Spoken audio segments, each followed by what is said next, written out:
My name is Lily. I'm 29 years old, and 6 weeks ago, at my own baby shower, the one my mother-in-law had been planning for 4 months, the one with the hand-lettered signs and the sparkling water bar, and 73 guests sitting in white folding chairs in her backyard, in Scottsdale. My husband's family stood up in front of everyone I knew and told the room that I had married into a life I didn't deserve. My mother-in-law said it with a smile, the kind of smile that's been practiced so long it looks natural. She said it while holding a glass of rosé and wearing a linen blazer that probably cost more than my first car, and when the laughter started, soft and uncomfortable and rippling through those white chairs, I sat there in the seat of honor they'd put at the front, the one with the ribbons tied to the back, and I made a decision I had been putting off for 3 years. But I need to take you back, because this story doesn't start in a Scottsdale backyard. It starts in a break room in Columbus, Ohio, 7 years ago, when I was 22 years old and eating a gas station sandwich at 11 at night, because I was too tired to cook and too broke to order anything real. My family was not the kind people write about. We were ordinary in the specific way that only becomes visible when you're standing next to people who are not. My dad, Ray, drove a delivery truck for a food service company for 26 years. My mom, Connie, worked the front desk at a dental office until her knees gave out, and then she worked it some more. We lived in a 3-bedroom ranch house in Westerville, Ohio, with 1 bathroom and a backyard that was mostly crabgrass, and we were fine. We were happy, actually, in the way that doesn't photograph well but sits warms inside you when you're trying to sleep somewhere far from home. I was good at school, not in a way anyone made much of. There was no college fund, no academic pressure, just my own quiet stubbornness about wanting to understand how things worked. I graduated from Ohio State with a degree in marketing and $41,000 in student loans and a job offer from a mid-size agency in downtown Columbus making $36,000 a year. I thought I had made it. I had not made it. What I had done was start. There is a difference, and it took me a while to learn it. I met my husband, Brandon, at a work event 2 years later. He was charming in the easy way of someone who had never had to work very hard at being liked, tall, funny, the kind of handsome that reads as trustworthy even when it shouldn't. His family was from Scottsdale. His father, Doug, had built a commercial real estate development company over 30 years. His mother, Margaret, had never held a job that I knew of, but she managed their social calendar with the precision of someone running a small country. They had a house with a pool and a guest house, and a separate refrigerator just for wine. The first time I met them, Margaret looked at my hands before she looked at my face. I noticed it. I filed it away. Brandon and I dated for 2 years before he proposed. In that time, I had left the agency and taken a position as a marketing manager at a regional healthcare company. Then left that for a director-level role at a tech startup in Columbus called Fieldwork Analytics. I was 26. I was managing a team of 11 people and a budget I had to fight for every quarter, and I loved every second of it, even the hard seconds. His family was polite about my work. That's the word. Polite.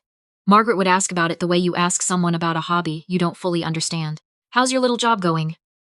Once, she said it in front of Brandon's grandmother, a woman named Edith, who had built her own tailoring business in Phoenix in the 1970s, and Edith had looked at Margaret with an expression that said more than either of them would ever speak aloud. Brandon proposed at Christmas. I said yes. His mother cried, and I couldn't tell if it was the good kind. The wedding was in April, 18 months later. I paid for a third of it myself because Margaret's vision had a budget I didn't want my parents to touch. My dad had just retired. My mom was managing a hip replacement and trying not to let anyone fuss over her. I wasn't going to let them spend what they'd spent 30 years saving. Because my mother-in-law wanted a string quartet and Italian linens, we moved to Scottsdale after the wedding, because Brandon's father had offered him a role at the development company, and Brandon had taken it without asking me first. I want to be honest about that. He told me, not asked. I had a good job in Columbus. I had built something at Fieldwork Analytics. I had a team that trusted me and a boss who had just told me I was next in line for a VP seat. I left all of it for a city I'd never lived in and a marriage I was choosing to believe in. I found a position in Phoenix at a healthcare marketing firm within 6 weeks of moving. Not as good as what I'd left, but decent. I worked. I kept working. What I didn't do was talk about my work around Brandon's family. I had learned, by then, that it made Margaret uncomfortable in a way she expressed through misdirection. If I mentioned a campaign I was proud of, she would find a way to redirect the conversation to something Brandon or Doug had done. If I mentioned a raise, she would mention that the cost of living in Scottsdale was really quite high. Once at dinner, when I described a product launch I'd led that had resulted in a 40% increase in trial signups, she smiled and said, "That's sweet. Brandon, tell them about the Tempe project." I stopped mentioning things. Here is what I didn't stop doing. Working. By the time I was 28 and pregnant with our daughter, I had built enough of a reputation in Phoenix healthcare marketing. that 3 former colleagues had asked me about potentially going independent. I had been thinking about it for a while. Brandon's income from the family company was good but inconsistent in the way that family company money sometimes is, tied to Doug's moods, to project timelines, to a quarterly bonus structure that Brandon never fully understood because he'd never had to. I had always kept my own finances separate and solvent. Connie had raised me that way without ever making it a lesson. It was just how she lived. I registered ClearPath Marketing LLC 6 months into my pregnancy. Sole owner, no partner, no investor, no family money. I set up a separate business checking account, had a friend refer me to a contracts attorney named Jess, and I signed my first client, a regional urgent care chain.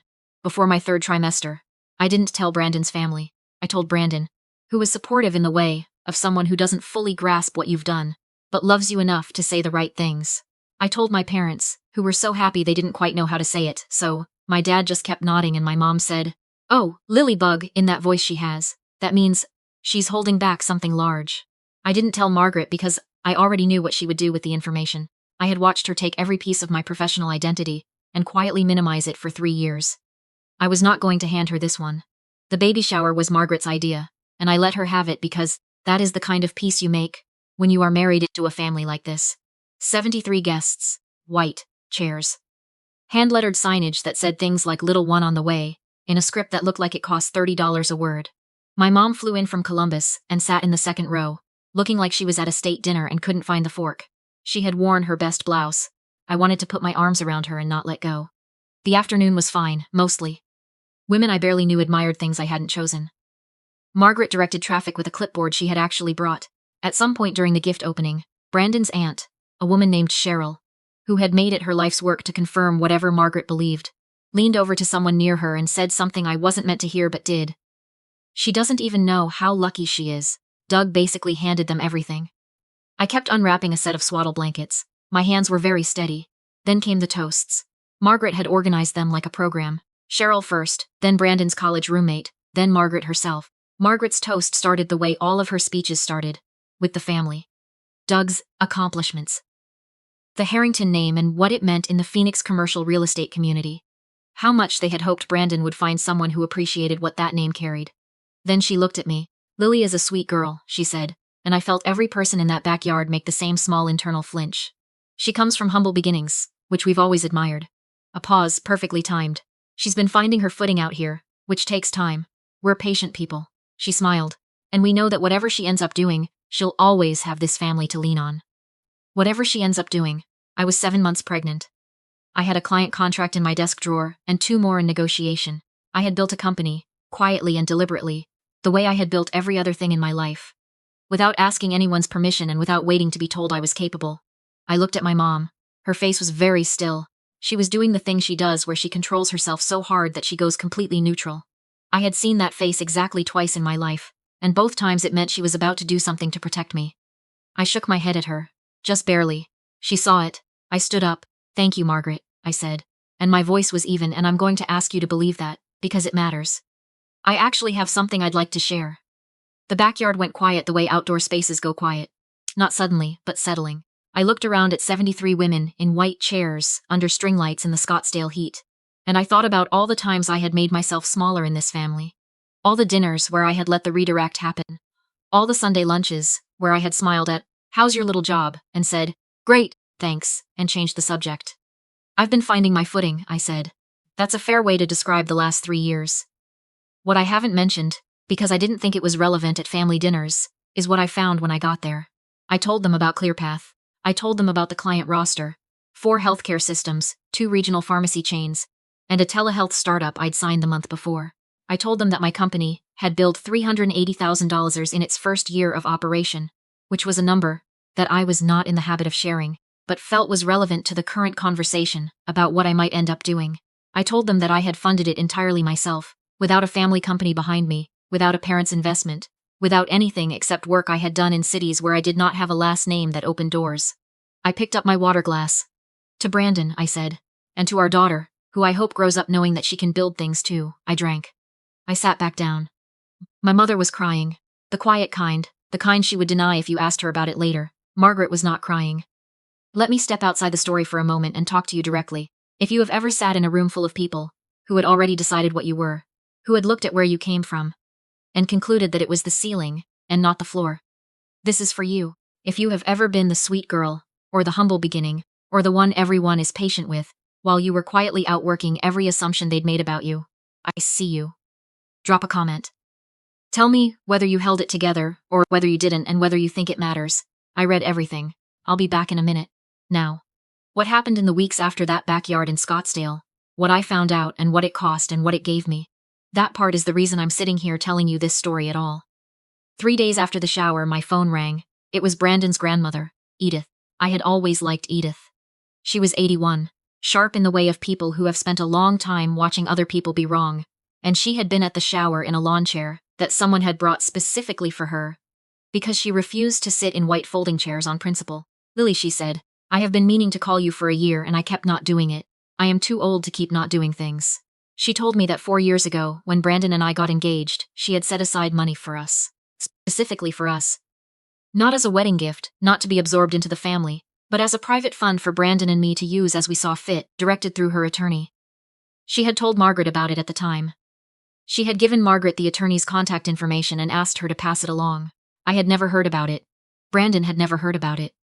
Edith had assumed we'd received it, and chosen not to use it, or perhaps that we'd invested it somewhere. It had only come up now because her attorney had reached out to ask about updating the estate documentation. The amount was $48,000. I called our own attorney, Jess, that afternoon.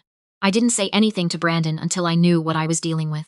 It took Jess 2 weeks, 2 phone calls, and 1 formal letter of inquiry to Margaret to establish that the funds had sat in an account Margaret had been informally managing, her word, relayed through her own attorney. Since the engagement, the explanation Margaret gave, through the attorney, was that she had been waiting for the right time. The right time. We had been married for 3 years. I don't have a courtroom ending for you. We didn't sue. Brandon had a very long, very difficult conversation with his mother, that I was not in the room for but that I heard the edges of, through a closed door, and what I heard was my husband finally saying things I had needed him to say for 3 years. He came out of that room looking like he'd put something down that had been too heavy for a long time. He sat next to me on the couch and said, I'm sorry.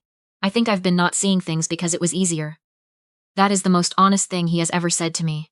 I told him so. We received the $48,000. All of it. Plus the interest that had accrued. Which Jess calculated and which Margaret did not dispute. Possibly because disputing it would have required explaining the delay in a way she did not want documented. We put $30,000 into a 529 account for our daughter.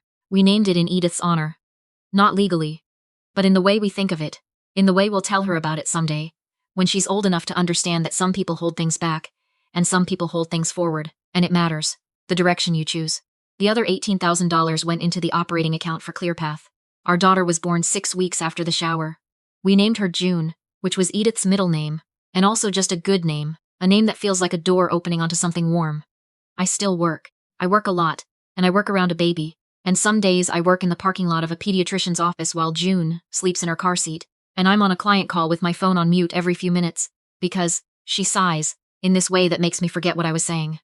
ClearPath has 7 clients now. I hired a part-time contractor last month, a woman named, actually, I'm not going to give her name because she doesn't know I'm telling this story. But she's good, and the fact that I can say, I hired someone still does something to me every time. I see Margaret at family things because we have a child now, and that is the geography of having a child. She is careful around me in the way that people are careful when they know they've been seen, and they're not sure what you're going to do about it. I am not unkind to her. I don't have it in me to be unkind to her, and honestly, I don't think it would change anything if I were. What I have instead is distance that I've stopped apologizing for. A boundary that I used to dress up as a scheduling conflict, but that I now just call what it is. Edith came to stay with us for 2 weeks after June was born. She held my daughter for a long time the first evening, just sat in the rocking chair in the corner of the nursery while the sun went down, and she said, very quietly, not really to me, she's going to know how to work. And I thought, yes, that's exactly right. That's the whole thing. My mom is coming next month. She's bringing her green bean casserole even though it's April, and there's no occasion for it except that it's her thing, and I've learned not to argue with things that are someone's thing. She's going to hold June for approximately 4 hours without putting her down. And she's going to cry twice and deny it both times, and she's going to look around my house. The one I helped buy, the one with the good light in the mornings, and she's going to get very quiet for a moment in the way she does when she's trying not to say. I always knew, because she doesn't want to be the kind of mother who talks more than she listens. She is not that kind of mother. She is the reason I know how to work. She is the reason I kept going through the Columbus winters, and the agency grind, and the years of eating gas station sandwiches at 11 at night, and the relocation that I didn't ask Fad for, and the family dinners where I made myself smaller than I was. She never told me I was capable. She just never once behaved as if I wasn't. There's a difference, and I think it might be everything. I don't feel angry at Margaret. I want to be honest about that too, because I think the cleaner emotion would be anger, and I'm a little suspicious of things that feel too clean. What I feel is something more like relief. The specific relief of a person who spent 3 years waiting to be told who she was by someone who didn't know, and then finally just told them herself. You are not what they assume about you. You are not the humble beginnings or the finding your footing, or the sweet girl who needs a family name to give her traction. You are what you've done at 11 at night when no one was watching. You are the client you signed while 7 months pregnant. You are the account you opened with your own money. The contract you negotiated with your own words. The decision you made without asking anyone whether it was a good idea. They were not reading the room. They were reading a story they wrote before you arrived. You are the whole room. Thank you for being here. If this resonated with you, subscribe and leave me a comment. Tell me where you're watching from, or tell me about the moment you stopped letting someone else narrate your life. I read every single one, and I'll keep telling true stories for as long as you'll listen.